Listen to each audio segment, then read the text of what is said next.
세계적인 곤충학자 중에 베스텐이라고 하는 사람이 있는데 그가 이렇게 거미를 연구하다가 특이한 점을 하나 발견하게 됩니다. 거미들이 보통 이제 나뭇가지나 나뭇잎에다가 새끼를 낳아놓고 먹이를 구하러 멀리 갑니다. 그러면 이제 그 거미 새끼의 천적들이 있죠. 근데 그 위기가 닥쳤을 때에 이 어미거미가 어디서 왔는지 금세 달려와 가지고는 새끼를 보호해 줍니다. 도대체 어떻게 이 어미는 이 새끼의 위기를 알고 위험을 알고 이렇게 금방 찾아올까? 연구하던 가운데 어미와 이 새끼 거미 사이에 있는 아주 가느다란 눈에 보일까 말까한 실을 발견하게 됩니다. 보통 우리가 이렇게 산에 올라갔다가 앞에 거미줄이 있는 줄 모르고 걸려가지고 아유 막 거미줄이야 막 그러지 않습니까? 인간의 눈으로는 거미줄이 안 보일 때가 참 많거든요. 어미 거미와 새끼 거미에게 이어진 이 실줄은 인간 눈으로는 거의 보이질 않아요. 그런데 줄이 있죠. 그래서 새끼가 위기를 만났을 때 그 줄을 통하여 진동을 보내면 어미가 금세 달려오게 되는 것입니다.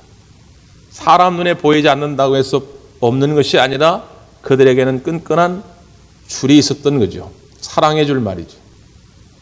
오늘 하나님과 우리 사이에도 이 사랑의 줄이 있습니다. 우리의 믿음이 연약해지고 세상에 이런저런 혼돈의 소리가 들려지고 전혀 뜻하지 않았던 어려움의 시간들이 내 앞에 닥쳐질 때 그게 안 보일 뿐이죠. 그러나 분명한 것은 이 사랑의 줄은 끊어지지 않고 오늘 이 시간에도 존재하는 줄 믿습니다. 사도 바울은 그것을 경험했어요. 그래서 로마서 8장 35절에 선언합니다. 누가 그리스도의 사랑을 우리에게서 끊을 수 있겠느냐? 환난이나 핍박이나 기근이나 적신이나 위험이나 칼이랴 그 어떤 것도 우리를 그리스도와의 사랑의 줄에서 끊을 수 없느니라. 이 바울의 고백입니다. 그러니까 담대해지는 것이죠. 오늘도 그 사랑의 줄이 느껴지고 보여질 수 있기를 간절히 바랍니다. 지난 주간 이렇게 TV나 라디오 매스컴을 보다 보니까 소위 이제 포스트 코로나, 그러니까 코로나 이후에 어떤 일들이 벌어질까에 대해서 많은 전문가들이 나와서 진단을 하는 것들이 있더라고요. 그 전문가들의 이제 공통적인 견해가 있습니다. 코로나19 이후에 이러이러한 일들이 벌어질 것이다. 첫 번째는 전 세계적으로 경제의 위기가 찾아올 것이다. 이전에 경험하지 못했던 IMF라든가 2008년도 세계 금융사태 그것보다도 더 훨씬 어려운 경제의 위기가 찾아올 수도 있다. 그게 이제 첫 번째 견해고요. 또 하나 코로나 이 사태 이후에 우리 대한민국의 위상이 좀 높아질 것이다. 그런 이야기를 해요. 전 세계 언론들이 이 코로나를 대처하는 정부 당국의 능력을 평가하고 또 의료진들 누가 가라고 한 것도 아닌데 대구에서 확진자가 많이 늘어났을 때 자원해가지고 달려가는 그들의 모습을 보면서 대한민국은 다르구나. 또 선진국이라고 여겼던 미국이나 유럽이나 할 것 없이 이 코로나 사태가 터지니까 너나 할 것 없이 마트 가가지고 그냥 사재기를 해야 되는 바람에 휴지 한 봉다리 붙잡고 그냥 머리끄대 잡고 막 싸우는데 대한민국을 와보니까 대한민국에는 마트에 휴지가 아주 멀쩡히 살아있는 외신들이 그 사진을 찍어 내보내면서 야 대한민국 국민들은 의식이 다르다. 달라도 뭐가 달라. 여러분 대한민국 국민인 것을 자랑스럽게 여기시길 바랍니다.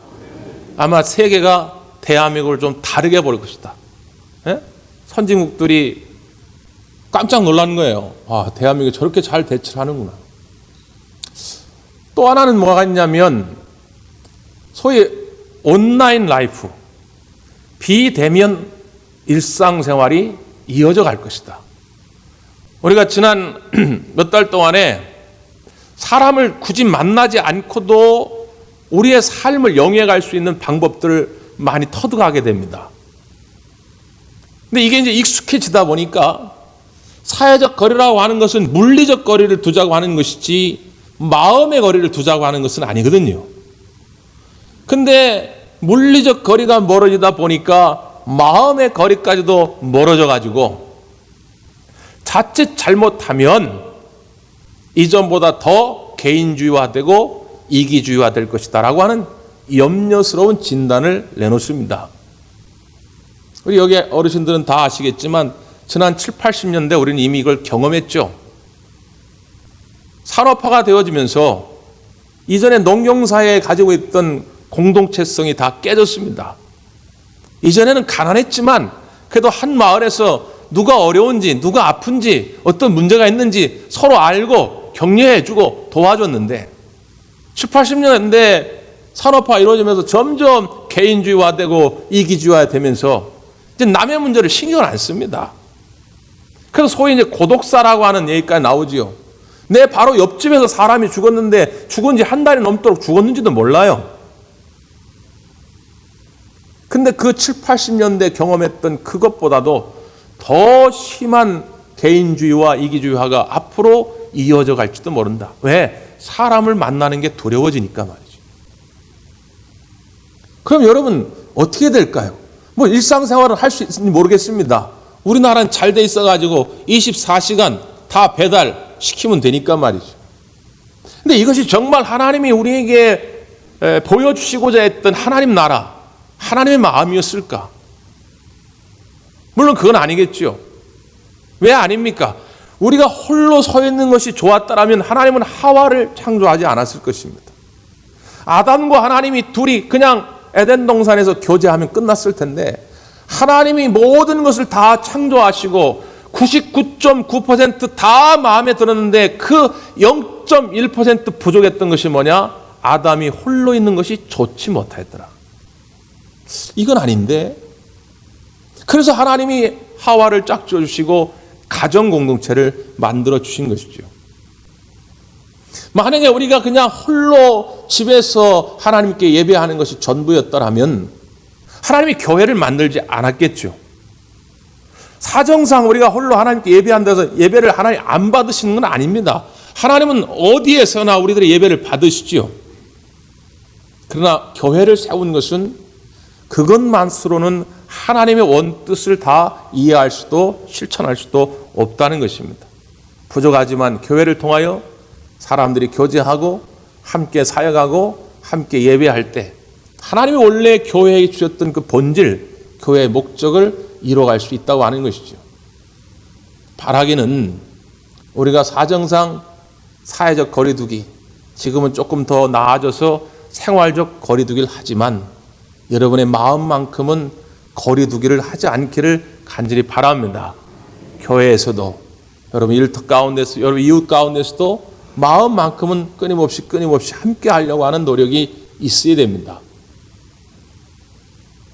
특별히 오늘 우리가 읽었던 요한일서 4장은 성경에서 사랑장이라고 불리는 고린도전서 13장과 함께 사랑장이라고 불리는 아주 중요한 본문입니다. 여기 보면 하나님에 대해서 이렇게 소개를 하고 있어요. 우리 7절, 8절을 한번 읽어보십시다. 7절, 8절 시작.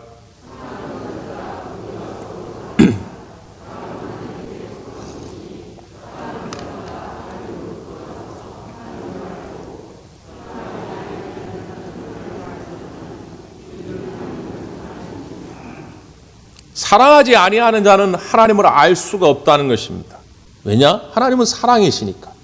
하나님은 사랑이신데 사랑하지 아니하면, 사랑 밖에 있으면 하나님을 알 수도 느낄 수도 경험할 수도 없는 것이죠. 안다는 것, 우리가 무언가 지식과 정보를 습득한다고 하는 것은 흔히 우리가 이 오감을 통해 이루어집니다. 시각, 후각, 청각, 미각, 촉각, 이 오감을 통하여 어떤 지식을 받아들이게 되죠. 그래서 알게 됩니다. 근데 여러분, 참 인간이 교만한 것은 우리가 가지고 있는 이 오감을 가지고 받아들이는 것을 통해 전부를 다 안다고 생각해요. 근데 실제 우리 인간이 오감을 통해 얻을 수 있는 정보는 매우 제한적입니다. 예를 들면 우리가 무언가 미각으로 맛을 봅니다. 그 맛이 처음에는 예를 들어서 물에다 설탕을 넣으면 달게 느껴지죠. 근데 거기다가 설탕을 계속 넣어보십시오. 설탕을 100개, 1000개, 10,000개 넣으면 계속 달아지는 맛이 우리에게 느껴질까요? 처음에 한 개 딱 넣었을 때 느껴지는 그 단맛을 자극역이라 표현합니다. 근데 일정 정도의 수준이 되면 그 다음부터는 1000개, 10,000개를 넣어도 그 이상의 맛을 느끼지 못해요. 그걸 자극정이라 이렇게 표현합니다. 최대치 말이죠. 우리의 감각에는 이 자극력과 자극정의 한계가 있다는 거예요. 소리도 마찬가지입니다. 우리는 200Hz에서 20,000Hz 사이밖에 못 들어요. 우리가 듣는 소리는 다 이 안에 있습니다. 근데 200Hz 밑에 저음을 파충류나 양서류들은 잘 듣습니다. 그리고 위기를 감지하고 도망을 쳐요. 20,000Hz 위에 이 영역대를 우리가 소위 초음파라고 그러죠. 그 위에를 우리는 못 들어요. 근데 돌고래는 듣습니다. 소리로만 따지면 돌고래가 인간보다 훨씬 뛰어난 거예요. 요즘 저는 우리 집 강아지 보드리하고 하루에 한두 번씩 그 아파트 층계 나와가지고 창문을 열고 바람을 쐬요. 우리 보드리 취미가 콧바람 쐬기거든요. 콧바람 맞는 걸 얼마나 좋아하는지 몰라요. 그래가지고 그 계단에서 창문을 열고 바람이 오면 그냥 코를 크크크크 마시면서 냄새를 맡습니다. 왜 그럴까 보니까 개는 달라요. 우린 기껏해야 몇 미터, 많아야 수십 미터의 냄새밖에 맡지 못하지만 개들은요 동네 수백 미터 바깥의 냄새를 맡습니다. 그래서 우리 동네에 어떤 개들이 사는지, 수컷이 사는지 암컷이 사는지, 어떤 개가 발정이 났는지 이걸 다 냄새를 맡고 찾아다녀요. 그래서 개코라 하지 않습니까? 냄새 맡는 것으로만 따지면 우리는 개보다도 못한 존재들입니다. 보는 건 어때요? 우리가 다 보는 것 같습니까? 우리가 보는 건 한계가 있어요. 우리 보는 것 바깥에를 적외선, 자외선 영역을 따지지 않습니까? 적외선, 자외선 영역을 우리는 보질 못해요. 멀리 있는 것도 보질 못합니다. 아주 가까이 있는 것도 보지 못해요. 여러분 지금 눈썹에 세균이 몇 마리 살아요. 근데 안 보입니다. 우리가 오감으로 경험하고 받아들일 수 있는 것은 매우 제한적이에요. 그런데도 불구하고 인간들은 교만해서 내가 경험하는 것 외에는 다 없다라고 말합니다. 하나님 안 보이잖아. 하나님 소리 난 못 들어. 하나님 만질 수 있어? 못 만지잖아. 고로 하나님은 없어. 자기의 감각으로 받아들이지 않는 것은 없다라고 말합니다. 있음에도 불구하고 말. 그 하나님을 어떻게 알 수 있을까? 성경은 우리에게 말하는 겁니다. 하나님은 사랑이시다. 그러므로 너희가 사랑 안에 있으면 하나님을 알 수 있다는 것입니다. 아, 그렇구나. 예를 들어서 멀리 있는 걸 보지 못하면 망원경을 가지고 보면 되듯이, 가까이 있는 것은 현미경을 가지고 보면 되듯이, 들을 수 없으면 보청기를 끼면 되듯이, 우리가 하나님을 볼 수 없는 건, 느낄 수 없는 건 뭐냐? 우리에게 사랑이 없었기 때문이다. 우리 안에 사랑이 넘쳐나게 될 때에 그 하나님이 보여지길 시작하고 하나님이 느껴지길 시작하더라, 그 말입니다. 사랑이 메말라져 가면 갈수록, 내 마음의 사랑이 강팍해지면 강팍해져 갈수록 하나님은 느껴지지 않는다는 거예요. 사랑하는 여러분, 오늘 여러분 마음속에 사랑의 마음이 회복되기를 간절히 바랍니다. 그게 어떻게 가능할까요? 오늘 이 요한일서를 기록한 저자 사도 요한, 별명이 뭡니까? 사랑의 사도입니다. 여기서 그냥 상식 퀴즈인데, 예수님이 제자들을 부르셔가지고 이름을 바꿔준 경우들이 있잖아요. 시몬이라고 하는 제자를 불렀습니다. 이름을 뭘로 바꿔줬죠? 베드로. 뜻이 뭡니까? 반석이죠. 시몬이라고 하는 제자를 불러다가 베드로한 이름을 굳이 예수님 붙여주시고 반석이라는 뜻을 갖게 하는 것입니다. 자, 그럼 여기서 문제입니다. 요한도 불러서 예수님이 이름을 바꿔줬어요. 그 이름이 뭡니까? 보아너게입니다. 보아너게. 그 이름의 뜻이 뭐죠? 우레의 아들. 네.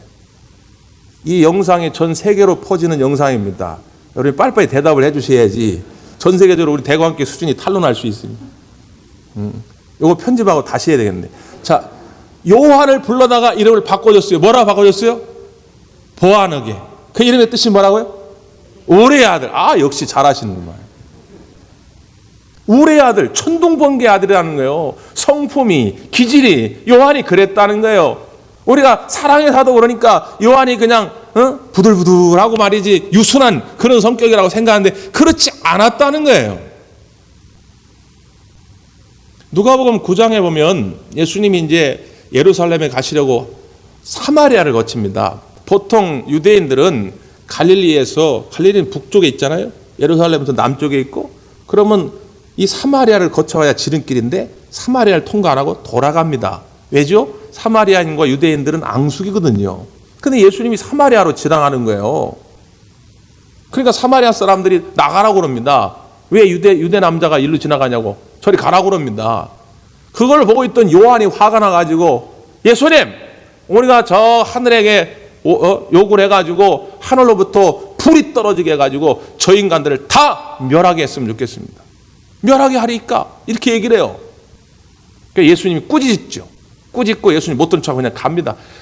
여러분, 이게 무슨 이야기냐? 저 마음에 안 드는 것들 하늘에서 그냥 불이 내려가지고 다 죽어버렸으면 좋겠다. 그런 거예요. 요한이 그런 강팍한 마음을 가지고 있던 사람이란 말이죠. 마가복음에 가보면 야고보와 요한이 어느 날 예수님을 찾아와서, 선생님, 우리가 요구하는 것을 선생님 좀 들어주셔야 되겠습니다. 이렇게 부탁을 해요. 여기에는 교만의 마음이 있는데, 지금 12 제자 중에 야고보와 요한이 나름대로 열심히 일을 했으니까, 주님을 따랐으니까 우리 요구만큼은 좀 들어주셔야 되는 거 아닙니까? 이런 얘기예요. 그때 예수님이, 그래, 내가 너희들에게 무엇을 해주기를 원하느냐? 그때 요한이 얘기합니다. 우리를 하나는 주의 우편에, 하나는 우리 주의 좌편에 앉게 하여 주옵소서. 이렇게 얘기하는 거예요. 이게 무슨 이야기냐? 지금 이제 예수님이 예루살렘 입성하면 곧 로마의 모든 황제의 권력을 다 때려 부수고 새로운 왕권을 질 텐데, 세상이 열리면 그때 야고보와 우리 요한을 하나는 우편에 하나는 좌편에 높은 자리에 좀 앉게 주십시오. 이런 부탁이에요. 청탁입니다. 이건 누구를 경계해서 예수님께 한 말일까요? 누구를 경계하기 위해서 한 말일까요? 베드로입니다. 베드로가 나름대로 영향력을 지금 끼쳐갑니다. 12명의 제자 공동체 가운데서 베드로가 리더격이 된 거예요. 요한이게 배기 싫은 거예요. 야고보와 요한은 형제입니다. 그러니까 예수님이 딱 권력을 잡으시면 저 베드로가 아니라 나 요한과 야고보를 먼저 예수님의 측근의 자리에 앉혀 주시옵소서, 이게 부탁하는 거예요. 요한이 원래부터 그렇게 사랑이 많았던 사도가 아니었다니까요. 우리랑 똑같은 사도였어요. 사랑의 대상에 제한을 두는 겁니다. 누군 좋고 누군 싫고. 마음에 안 들면 그냥 불이라도 내려가지고 다 죽어버렸으면 좋겠는 그런 강팍한 마음을 가지고 있었다고 말이죠. 그런데 어떻게 그런 요한이 완전히 사람이 달라졌냐고 말이죠. 훗날 사도가 된 다음에 늘 사랑의 메시지 전합니다. 어느 날 듣고 있던 제자들이, 선생님, 사랑 얘기 그만하시고 오늘은 좀 딴 얘기 없습니까? 아니다, 너희들이 사랑할 때까지 난 할 것이다. 그냥 늘 설교가 주제가 사랑이에요. 요한이 나이가 들어가지고 혼자 거동도 못할 때 제자들이 양쪽에 부축해가지고 마지막 고별 설교를 합니다. 마지막 고별 설교의 주제가 뭐냐? 너희가 서로 사랑하라. 어떻게 요한이 이렇게 달라질 수 있었냐 그 말이죠. 그 대목을 오늘 본문 그 다음 9절 10절에서 보여주는 겁니다. 9절 10절. 시작.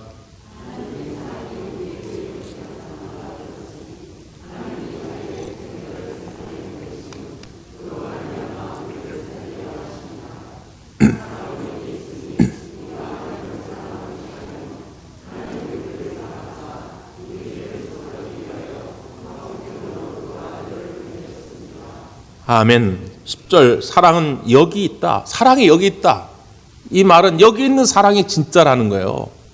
세상에서 말하는 많은 사랑이 있죠. 남녀 간의 사랑, 부모와 자식 간의 사랑, 지식을 향한 사랑, 친구 간의 사랑. 그 사랑이 뭐 필요 없다 그런 게 아니라 그 사랑도 위대할 수 있지만 그 사랑은 불완전하다는 겁니다. 남녀 간의 사랑 그렇지 않습니까?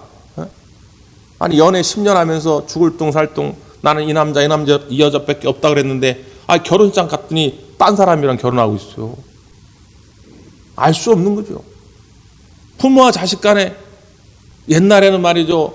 전쟁통에 어쩔 수 없이 아이들 잊어버리고 했지만 요즘은 보육원에 거의 뭐 80% 이상이 부모가 있어요. 사정상 버려두고 간 겁니다. 부모와 자녀 간의 사랑이 위대하지만 그것도 불완전할 수밖에 없더라고 말이죠.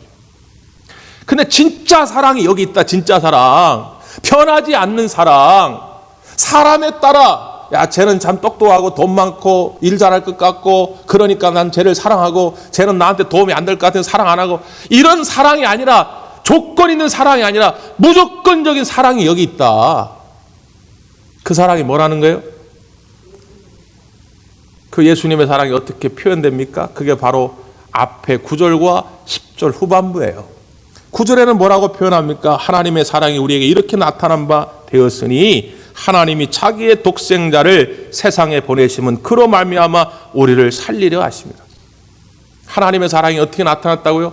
독생자를 보내주셔서 우리를 살리려 하셨다는 거예요. 10절 후반부에는 또 이렇게 소개합니다. 하나님이 우리를 사랑하사 우리 죄를 속하기 위하여 화목제물로 그 아들을 보내셨습니다. 하나님의 아들이라면, 창조주의 아들이라면 이 땅에 오셔서 권세를 누려야 할 텐데 권세를 누리라고 보내신 것이 아니라 화목제물로 보내셨다 그 말이에요. 죄의 짊어 다 짊어지시고 죽으셔서 하나님과 우리 인간 사이를 화목케 하는 제물로 그 독생자가 오셨다는 거예요. 요한이 이걸 깨닫게 된 겁니다. 처음엔 요한도 이걸 이해를 못했어요. 왜 죽으셔야 하는가 말이죠. 창조주의 아들이신데, 하나님의 아들이신데, 자기들 생각에는 저 로마의 황제를 때려눕히고 세상 권세를 부여잡을 줄 알았는데 그분이 왜 십자가를 지시고 죽으셨냐 그 말이에요. 처음에 이걸 깨닫지 못했는데 성령께서 오셔서 요한의 마음을 뒤집어 놓을 때에 그 하나님의 사랑이 느껴지기 시작한 것입니다. 그 하나님의 사랑이 여기 와서 딱 자리 잡기 시작하니까 그 다음부터 하나님이 보여지기를 시작하는 거예요. 하나님이 이해되기를 시작하는 거예요. 하나님이 알아지기를 시작하더라 그 말이죠. 그때부터 그의 인생의 가치관이 달라진 겁니다. 뒤집어진 거예요. 그때부터 베드로를 라이벌로 보지 않습니다. 베드로를 앞세우기 시작합니다. 베드로를 도와주길 시작합니다. 사람의 말과 행동이 그때부터 달라지는 거예요. 왜 사랑이 식어져 가느냐? 우리 안에 하나님의 사랑에 대한 확증이 없기 때문입니다. 그 하나님에 대한 사랑이 식어져 가기 때문에 이웃을 향한 사랑도 식어져 갈 수밖에 없더라는 거죠. 그 사랑을 받았으면 하나님의 그 사랑을 경험하게 되면 달라지더라는 거예요. 자, 그 권면의 말씀이 마지막 11절입니다. 11절 시작.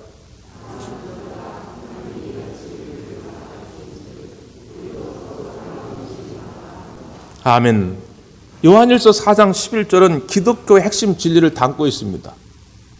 세상에 교회 안 다니는 이웃이나 친구들이 물어보잖아요. 야, 성경이 이렇게 두꺼운데 그거 언제 다 읽고 있냐? 그걸 또 딱 하나로 딱 이렇게 딱 요약해봐. 요약. 뭔데? 도대체 교회를 왜 다니는 건데? 교회에서 하는 일이 뭔데? 그 해답이 요한일서 4장 11절입니다. 하나님의 사랑을 깨닫고 그 깨달은 사랑을 이웃에게 전하는 거예요. 그게 전부입니다. 여기서 벗어나면 그건 기독교 진리가 아니에요. 하나님의 사랑을 안 사람은 당연히 이웃을 사랑하는 것이 마땅한데 그렇지 못하다면 진정 거듭남에 대해서 생각을 해봐야 한다는 거예요. 이건 성령의 아주 강력한 권고입니다. 정말 거듭난 사람은 하나님의 십자가의 사랑을 알기 때문에 당연히 이웃을 사랑할 수밖에 없다는 거예요. 그 표현을 좀 이렇게 표현을 해놨어요. 자, 20절 한번 보세요. 20절. 시작.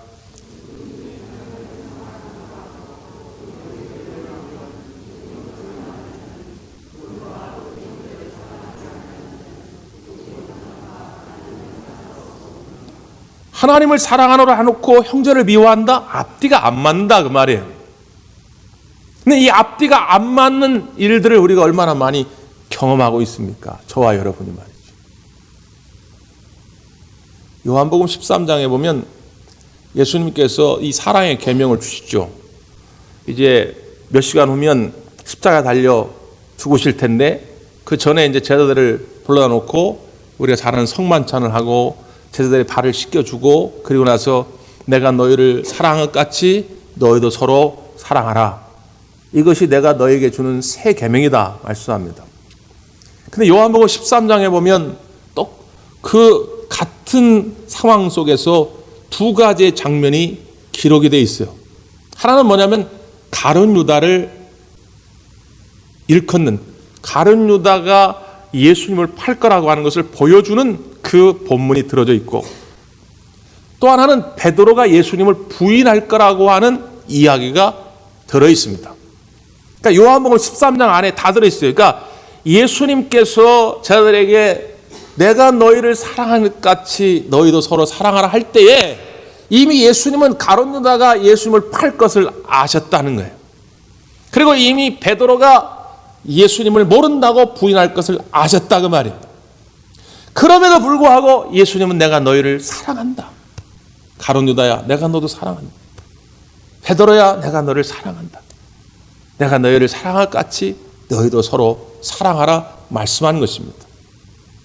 다시 말해서 사랑의 대상의 제한성을 없앤 거예요. 그런데 우리는 너무나도 쉽게 내 기준에 맞춰서 사랑의 대상을 제한하기 시작합니다. 이게 예수님 당시에 바리새인들이 했던 짓이거든요. 뭐가 다르다, 뭐가 다르다, 뭐가 다르다 계속 분리해가는, 그래서 그들을 분리주의자라고 말합니다. 그래서 어떻게든 나랑 다른 걸 찾아가지고 그 다른 이유 때문에 미워하고 증오하고 혐오하는 것이죠. 예수님은 그 사랑의 대상의 제한을 없앤 거예요. 내가 너희를 다 사랑한다. 내가 사랑한 것 같이 너희도 그런 제한 없이 사랑하길 바란다는 것입니다. 포스트 코로나, 이 코로나 사태 이후에 세상은 더 강팍해질 거라고 모든 사회학자들, 경제학자들이 전망하고 있어요. 이런 이 위기를 누가 깨트릴 겁니까? 세상 사람들은요, 이 조건의 제한성을 깨트리기가 쉽지 않아요. 이걸 깰 수 있는 것은 우리 그리스도인들 아니겠습니까? 왜요? 우린 십자가의 사랑을 알았으니까. 나를 향하신 그 하나님의 사랑을 알았으니까. 그 사랑을 품고 여러분 이웃에게 그 많은 사랑을 나눌 수 있게 되기를 간절히 바랍니다. 기도하겠습니다.